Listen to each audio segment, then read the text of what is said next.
안녕하세요. 제가 명리입니다. 명리유광 독의 실관 축월의 무토편 보겠습니다. 여명인데요.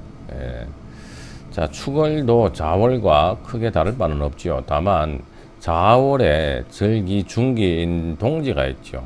동지가 지나면은 일양이 희생한다. 일양이 이때부터 출발을 하죠. 그래서 동지 이후에는 병정화의 기운이 동지 이전에 비해서 좀 낮다. 조금 더 이제 바닥은 쳤다. 동지에 암흑건 지났다. 이렇게 볼 수가 있죠. 하지만 아직까지 축월은 음동설한이기 때문에 여전히 조우가 필요하고, 무토가 가장 좋아하는 병갑계, 병화, 간목, 계수 중에서 선택을 해야 되는데, 월에 맞도록 일단은 조우로 병화하고, 그리고 간목이 보조하면 좋겠죠. 축월이니까 계수는 필요 없죠. 이미 병갑을 쓴다.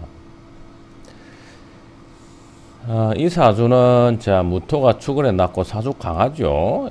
축월도 토가 사령한 계절이니까. 그리고 이렇게 술토 그리고 오화가 있어서 조우가 급여하지 않다. 어느 정도 조우가 갖추어진 걸로 본다. 그리고 사주가 신앙하니까 역시 신앙한 가운데에 비겁이 많으니까요. 식신생재에서 금을 취용하면 되겠다. 역시 자화에 있는 식신을 용신으로 해서 토생금, 금생수로 가면 되겠죠. 남편성이 없으니까 무관성, 목이 없죠. 하지만 목이 없다고 남편으로 목만 보는 게 아니라 합신으로 보게 되면 계수가 부군이다 라고 합을 하니까, 그리고 계수가 개축 백호에 있으면서 축미, 충형을 가지고 있기 때문에 일지가 또 무신 고란살에 개가 이제 신에 보게 되면 사지죠. 그래서 사지에 있다. 그래서 부군이 뭐 운에 따라서는 좀 부실할 수도 있는 구조입니다. 전반적으로 이렇게 신유 운이 좋았겠죠. 그리고 비겁 태왕에 이 금이 용신이면은 화가 기신이죠. 그래서 이 화운은 좀 끓인다 볼 수 있겠습니다. 무일주가 축월에 토왕절에 태어나 가지고 간지에 토가 태성하다, 토가 많다, 오술 떨어져 있지만 이런 게 또 이제 이런 게 오게 되면 또 어떤 화세를 형성하죠. 그래서 온기가 되어 있어서 일주가 생을 받아서 자하에 있는 신금을 설계하는 식신을 용신으로 쓴다. 식신으로 용신을 쓸 때는 괜히 인목 같은 게 있어가지고 식신과 관성이 투전하지 않는 게 좋죠. 즉 관식 투전, 관성과 식신이 싸우는 사주는 좋지가 않다. 그래서 식신이 있으면 차라리 관을 보지 않는 것이 무난하다. 출생 이후에 경술, 기유, 무신, 자 이렇게 금이 왕한 계절에 30년 대창했고, 이때 부군이 잘 나갔다. 남편이 이제 잘 나간 이유는 부군이 이렇게 계수로 봤죠. 그럼 계수로 봤으면은 식신이 강화될 때 역시 금생수에서 식생제를 하겠죠. 그래서 부군이 강화되는 운이기 때문에 좋게 볼 수가 있습니다. 또한 식신은 자녀니까 자녀도 창성했고, 식신격에 관성이 없는 게 차라리 잘 됐다. 성운이 오게 되면 화가 와서 불길할 것 같지만 오히려 용신이 지지에 있으면은 지지를 건드리면 안 되고, 용신이 천간에 있으면은 천간이 귀신이 오면 안 되겠죠. 정화는 천간에 있으니까 지지에 있는 신금을 극하지 못했기 때문에 흠이 없었고, 그리고 원국에 오가 금을 극하고 있기 때문에 오운이 되게 되면 역시 불리할 것으로 본다. 조우로 해석하면은 크게 무리가 없는 사주로 보입니다. 역시나 이제 이런 사주에서 관성에 좀 불미를 볼 수도 있는데, 뭐 육신 관계의 이런 부분들은 또 당사자의 사주를 역시 참고를 해야 확실하게 말할 수 있을 것 같습니다. 다음 사주는 자 축월의 무토인데요. 전왕가색격, 을목이 병이라고 이제 보고 있죠. 종격을 말하고 있는데요. 사실 종격은 단정할 수가 없죠. 그래서 여기서는 온통 토일색이다.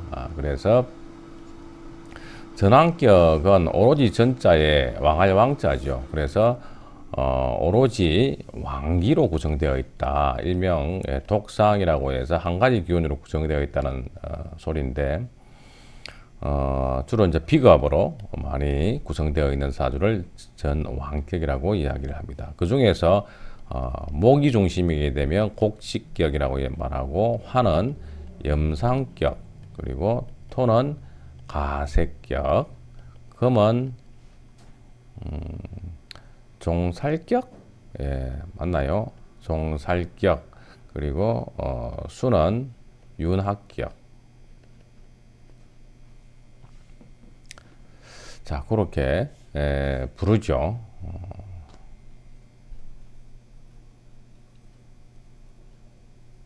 종살격이 아니고 종혁격, 종혁격, 혁명할 때 금이 그런 요소가 강하죠. 그래서 일명 종격의 전왕격 사주에서 그렇게 이제 부른다는 거. 용신은 당연히 왕신을 따라가야 되는 거죠. 이런 글자 자체가 왕신이 용신이 되는 거죠. 여기에서도 온통 토밖에 없다. 그래서 토를 따라가야 되는데, 겨울에 얼어있는 이런 왕토를 을목이 진중에 을목이 있다고 해서 제하는 것은 무리가 있다. 그래서 을목이 오히려 왕한 기운을 따라가는 걸 방해하고 있기 때문에 병으로 본다. 무토는 무게합으로 없어졌고요.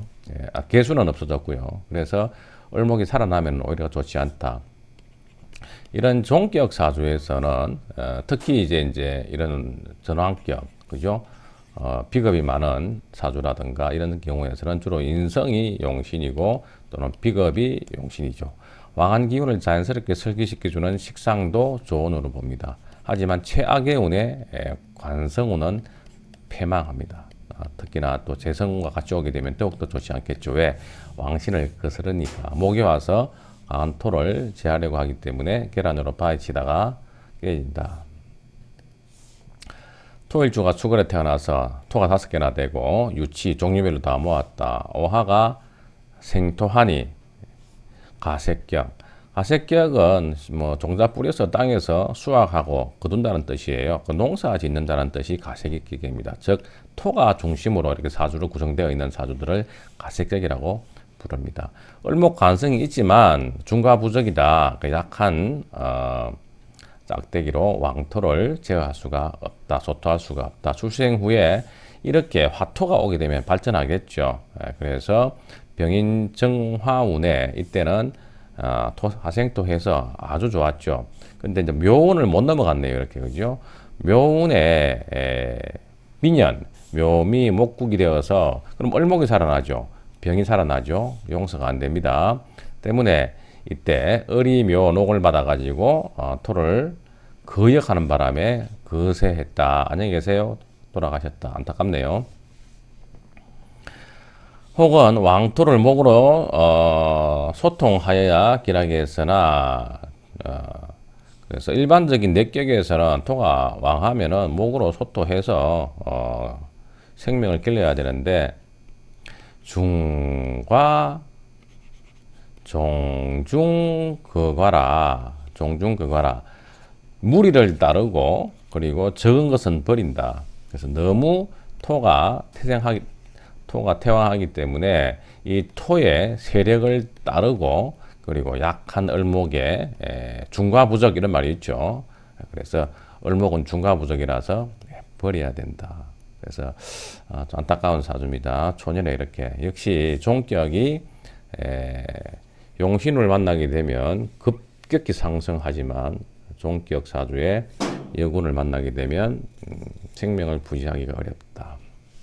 자, 오늘은 수걸의 무토를 봤습니다. 시청해 주셔서 감사합니다.